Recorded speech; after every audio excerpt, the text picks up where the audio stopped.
Hello အားလုံးပဲမင်္ဂလာပါ MITDC ကွန်မန်တန်ကနေပြီးတော့ကြိုဆိုလိုက်ပါတယ်ညီမကတော့မနက်စုမော်ဖြစ်ပါတယ်ညီမဒီကနေ့ပြပြပေးတော့မှာတော့ Dragon နဲ့ 1S ဆိုတဲ့အကြောင်းလေးပြပြပေးတော့မှာဖြစ်ပါတယ်အရင်ဆုံးဒီကောင်ကိုပြောပြပေးခင်မှာဒီ Dragon နဲ့ 1S ဆိုတဲ့ဟာကိုရှင်းမှာပြောပြထားရလည်းရှိပါတယ်ရှင်းမှာကြတော့ Dragon နဲ့ 1S ဘာမှရှိလဲဆိုတာကိုရှင်းသင်ခန်းစာရေးကြည့်ဘူးတဲ့သူတွေဆိုသိမှာပါ insert ထဲမှာရှိရဲ insert ထဲကိုဝင်လိုက်မယ်ဒီကောင်ဝင်ဆုံး control လေးနဲ့ဆက်လက်မှတ်ပြီးတော့ဆက်လက်မှတ်ထားလိုက်မှတ်ပြီးတော့ရှင်ကာလာတစ်ခုထည့်လိုက်မယ် home ထဲကိုဝင်လိုက်ပါဒါထည့်ပြီးတော့ရှင်ဒီညာလေးကိုနောက်ဆုံးဟာလေးကိုကာစာလေးချမယ်ချပြီးတော့ရှင် page ထဲကိုဝင်မယ် control enter နဲ့စာရေးတွေ့ယူလိုက်ပါမယ်ယူပြီးတော့ရှင်တော့ဒီကာစာလေးပေါ်နေပါတယ်ဒီမှာ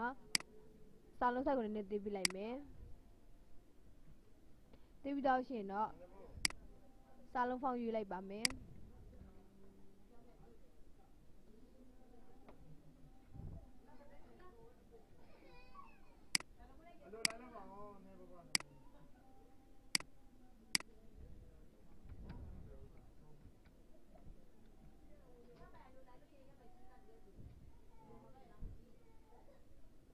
စာလုံးဆက်ကိုလည်းတေးပြလိုက်ပါ20လောက်ထားလိုက်မယ်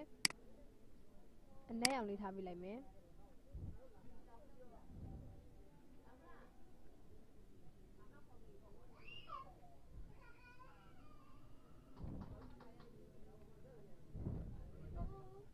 5,6ဆိုပြီးထားပြလိုက်မယ်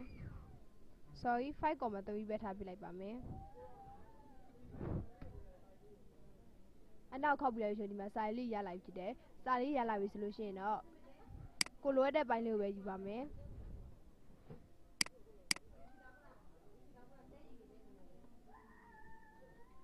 ဆက်လက်မှတ်ပြီးတော့တတိလုပ်ပြီးလိုက်ပါ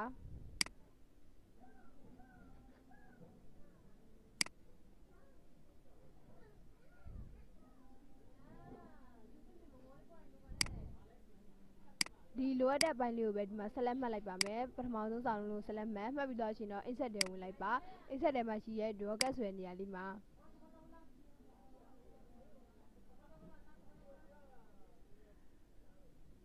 draw ဆိုတဲ့ဟာလေးနှိပ်ပြလိုက်မယ်ဒီလိုပုံစံလေးကိုကြာရှိရဲအိမ်မှာ margin ဆိုပြီးတော့လည်းလုပ်ကြည့်မယ်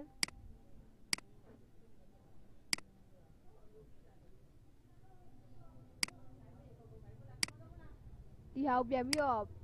မုံလာပုံစံတိုင်းလေးပြန်ဖြစ်ချင်တယ်ဆိုလို့ရှိရင်တော့ဒီမှာ none ကိုနှိပ်ပြလိုက်ပါနောက်တစ်ခုအနေနဲ့ကြာတော့ draw cut option ဆိုပြီးတော့ option လေးကိုဝင်လိုက်မယ်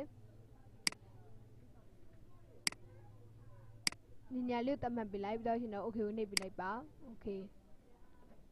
နောက်တစ်ခေါက်ထပ်ဝင်ကြည့်မယ် draw cut ထဲကိုဝင်မယ် draw cut option imagine okay ကိုနှိပ်ပြလိုက်ပါဒီ box တွေကအတိုင်းပဲဒီနေရာလေးမှာဆက်လက်မှတ်ပေးထားတဲ့နေရာလေးကိုပဲသူကပြောင်းလဲပေးတော့ဖြစ်ပါတယ်ဒီနေရာမှာစာလုံးဖောင်းလေးကိုလည်းပြောင်းပေးလို့ရတယ် font ဆိုတဲ့နေရာလေးမှာစာလုံးဖောင်းလေးကိုပြောင်းပေးလို့ရတယ်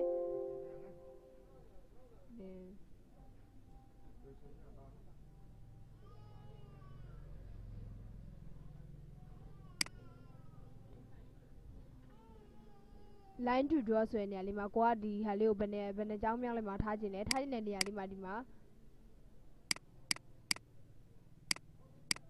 2 3 4 5ဆိုပြီးတက်တဲ့ဟာမျိုးရွေးလို့ရပါတယ်တဝီရွေးပေးလိုက်မယ်ပြီးတော့ရှင်တော့ distance from desk ဆိုတဲ့နေရာမှာ desk ဆိုတဲ့နေရာလေးမှာလည်းရွေးပြီးလို့ရပါတယ် okay ကိုနှိပ်ပေးလိုက်နှိပ်ပြီးတော့ရှင်ဒီမှာနောက်ထပ်တစ်ခေါက်ပြန်လုပ်ကြည့်မယ်ဆက်လက်မှတ်ပြီးတော့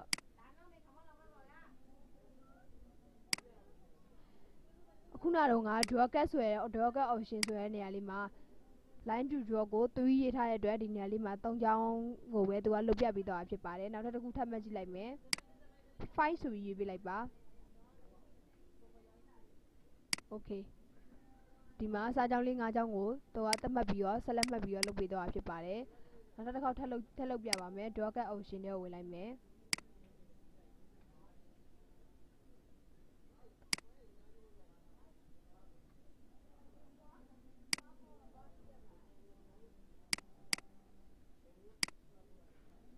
1ရေးလိုက်မယ် အိမ်မာဂျင်ဆိုတဲ့ဟာလေးနဲ့လုပ်ကြည့်ပါမယ်ပြီးတော့ရှင်တော့ okay ကိုနှိပ်ပြီးလိုက်နှိပ်ပြီးတော့ရှင်တော့ margin ဆိုတဲ့ဟာလေးကလည်းဒီမှာ select map ပေးထားတဲ့အတွက် draw quad option ထဲမှာဒီနေရာလေးမှာ line to draw ကို1ရေးပေးထားတဲ့အတွက်မြင်းကြောင်းတစ်ကြောင်းလေးမှာပဲသူကလုတ်ပေးသွားတာဖြစ်ပါတယ်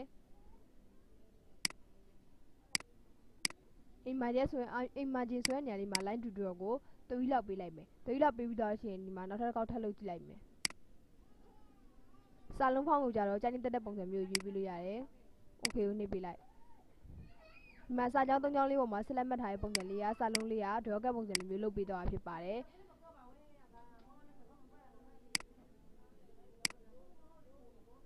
ဒီစာလုံးတစ်လုံးနဲ့လုပ်လို့ရမှာမဟုတ်ပါဘူးနောက်ထပ်စာလုံးတစ်လုံးထပ်လုပ်ပြပါမယ် control z နဲ့နောက်ပြန်ဆုပ်ပေးလိုက်ပါ C ဆိုတဲ့စာလုံးလေးကို select မှတ်လိုက်မယ် C select မှတ်ပြီးတော့ရှင်ဒီမှာ draw cut တွေကိုပြန်ဝင်လိုက် draw margin ဆိုပြီးတော့လုပ်ပေးလို့ရတယ် draw cut option ဆိုပြီးတော့ဒီမှာ 5 ကိုရွေးပေးလိုက်မယ်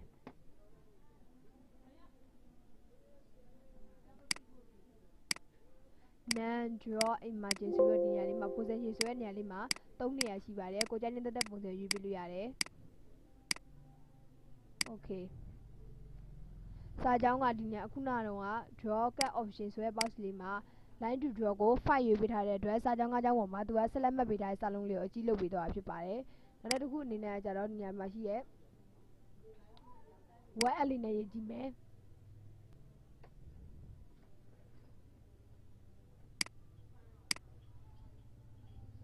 select မှတ်ပြီးတော့မလိုအပ်တဲ့အပိုင်းလေးကို delete လေးနဲ့ဖျက်ပေးလိုက်ပါ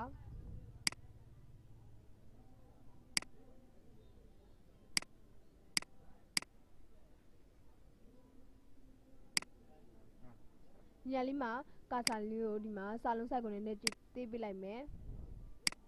24လောက်ထားလိုက်မယ်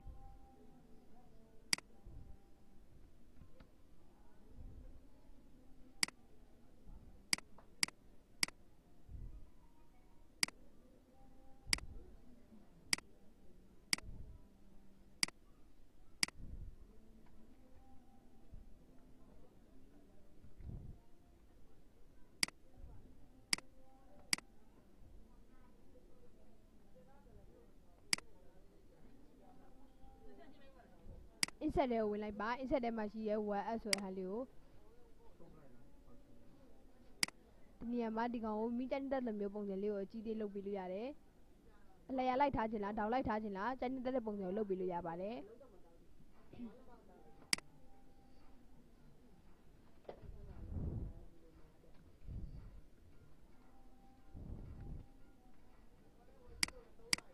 ဒါကြောင့် draw cut ထဲရရေးရဖြစ်တယ်ဒီကောင်ရေးပြီးတော့ရှင်နောက်တစ်ခုပုံစံတစ်ခုနဲ့ထပ်ရေးကြည့်ပါမယ် insert ထဲကိုဝင်လိုက်မယ်ဝင်ပြီးတော့ရှင်တော့ insert ထဲကိုပြန်ဝင်လိုက်ပါ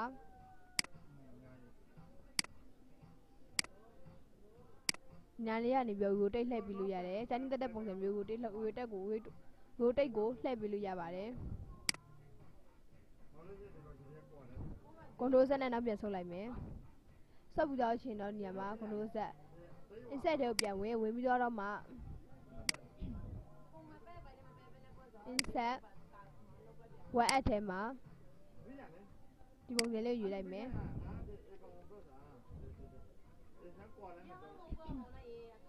ဒီကောင်ကိုဘက်ကလေးထောက်ပြီးတော့ဒီမှာဒီနေရာလေးကနေပြီးတော့လဲကာလာလေးထည့်ပြီးလို့ရတော့ဒီနေရာမှာကြာတော့ shape face ဆိုပြီးတော့ insert ထဲကနေပြီးတော့ဗောနော် web app ဆိုပြီးတော့ချလိုက်တာနဲ့တပြိုင်တည်းဒီနေရာလေးမှာ format ဆိုတဲ့ box လေးကကြာလာဖြစ်ပါတယ်ဒီ format box လေးကြာလာပြီဆိုတာနဲ့ shape face ဆိုတဲ့နေရာလေးမှာ color ထည့်ပေးလို့ရတယ်ဒီတော့ color မထည့်ခင်ကိုပြုလုပ်မဲ့နေရာကို select မှတ်ပြီးတော့ထည့်ပေးရမှာဖြစ်ပါတယ်select မှတ်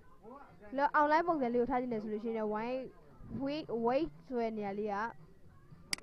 ကိုကြိုက်တဲ့ပုံစံရွေးပေးလို့ရတယ်ရွေးပြီးတော့ရှေ့ effect ကိုလည်းထည့်ပေးလို့ရတယ်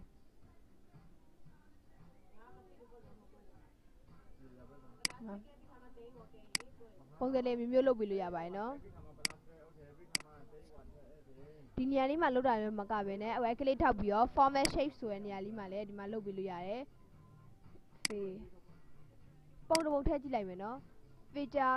feature to treasure face ဆိုတဲ့နေရာလေးမှာပုံထည့်ပေးလိုက်မယ် file လေးကနေပြီးပုံတစ်ပုံသွားကြည့်လိုက်မယ် desktop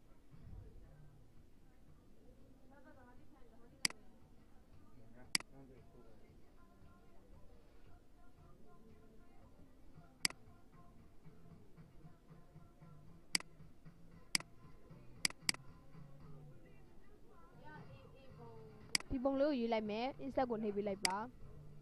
နှိပ်ပေးလိုက်ပြီဆိုတာနဲ့ဒီမှာ back ကလေးထောက်ပြီးတော့ format shade ဆိုတဲ့နေရာလေးကယူလိုက်တိုင်းတပြိုင်တည်းဒီမှာ format feature ဆိုပြီး box လေးကြာလာတယ်ကြာလာလို့ရှိရင် fade ကိုနှိပ်ပြီးတော့ရှင် feature or treasure fade ကိုရွေးပြီးတော့မှ file ထဲကပုံကိုတွားယူလိုက်တိုင်းတပြိုင်တည်းပုံကဒီကိုပြုလုပ်ထားတဲ့နေရာမှာပုံကဝင်သွားတာဖြစ်ပါတယ်ဒီကောင်ကိုရှေ့ FS ဆိုပြီးတော့ဒီညာလေးကနေပြီးထည့်ပေးလို့ရတယ်လို့ဒီမှာ box လေးကြာနေတဲ့နေရာကနေပြီးတော့လဲ pattern ပုံစံမျိုးထည့်ပေးလို့လည်းရတယ်ဒီမှာ pattern ပုံစံလေးမျိုးစုံထည့်ပေးလို့ရတယ်ဒီမှာလုပ်ကြည့်လိုက်ဒီကောင်နှိပ်ကြည့်လိုက်မယ်ဒါကြောင့် picture ထည့်ထားတဲ့ပုံစံဒါဆိုလို့ရှိရင် insert ထဲကနေပြီးတော့ web insert ထဲကနေပြီးတော့ web add ထဲကနေပြီးတော့ပုံလေးလုပ်ပြီးတော့